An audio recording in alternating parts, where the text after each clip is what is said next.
बंगाल का अंतिम स्वतंत्र नवाब किसे माना जाता है? ए. सिराजुद्दौला, बी. मीर कासिम, सी. मीर जाफ़र, डी. शुजाउद्दौला। इसका सही जवाब है ए. सिराजुद्दौला।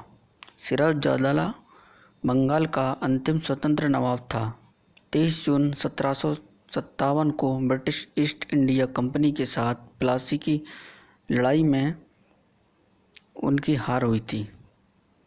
अगला प्रश्न है, स्वतंत्रता से पहले भारत के किस राज्य में प्राथमिक शिक्षा अनिवार्य थी?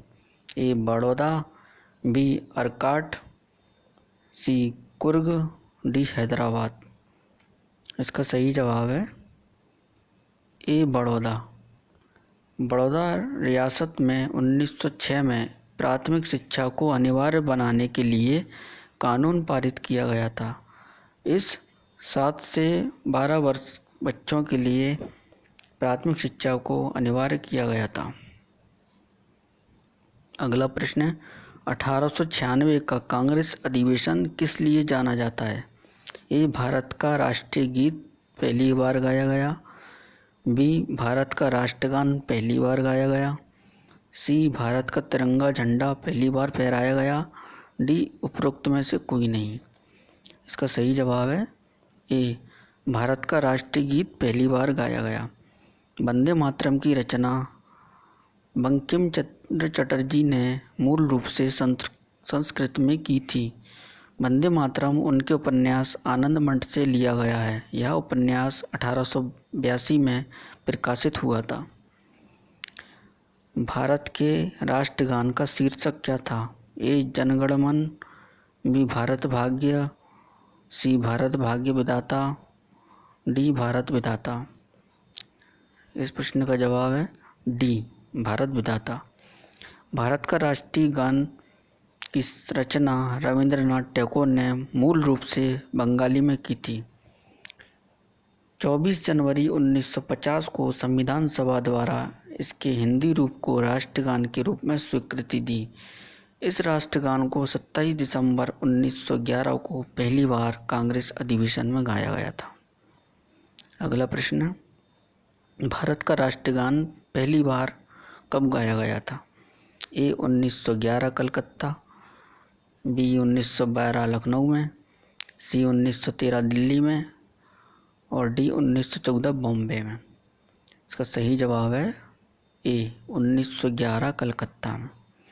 भारत का राष्ट्रीय गान पहली बार 1911 में भारतीय राष्ट्रीय कांग्रेस के कलकत्ता अधिवेशन के दौरान गाया गया था। अगला प्रश्न, प्रसिद्ध विद्यासागर सेतु किस शहर में स्थित है? ए. पटना, बी. कलकत्ता, सी. लखनऊ, डी. चेन्नई। सही जवाब है इसका बी. कलकत्ता। विद्यासागर सेतु को दूसरा हुगली सेतु भी कहा जाता है। इस सेतु का नाम समाज सुधारक ईश्वर चंद्र विद्यासागर के नाम पर रखा गया है। अगला प्रश्न है, वेदों की ओर लौटो का नारा किसने दिया था? ए. स्वामी विवेकानंद, बी. स्वामी दयानंद सरस्वती, सी. रामकृष्ण परमहंस, डी. उपरोक्त में से कोई नहीं। इसका सही जवाब है बी. स्वामी दयानंद सरस्वती। स्वामी दयानंद सरस्वती ने 1875 में आर्य समाज की स्थापना की थी। वे संस्कृत और वेदों के प्रकांड विद्वान थे। भारत में वेदों की छपाई उनके संरक्षण में पहली बार शुरू हुई। सत्यार्थ प्रकाश की उनकी सबसे महत्वपूर्ण कृतियों में से एक थी। अगला प्रश्न है, साइमन कमीशन किस वायसराय के कार्यकाल के दौरान भारत आया था? A. Lord Irwin, B. Lord Chelmsford, C. Lord Willingdon, D. Lord Linlithgow. इसका सही जवाब है A. Lord Irwin. Lord Irwin को 3 अप्रैल 1926 को भारत का वाइसराय व गवर्नर जनरल नियुक्त किया गया था। 1927 ईस्वी में ब्रिटिश सरकार ने सर स्टैफोर्ड क्रिप्स की अध्यक्षता में साइमन कमीशन का गठन किया। इस आयोग का उद्देश्य 1919 के सुधारों का अध्ययन करना था।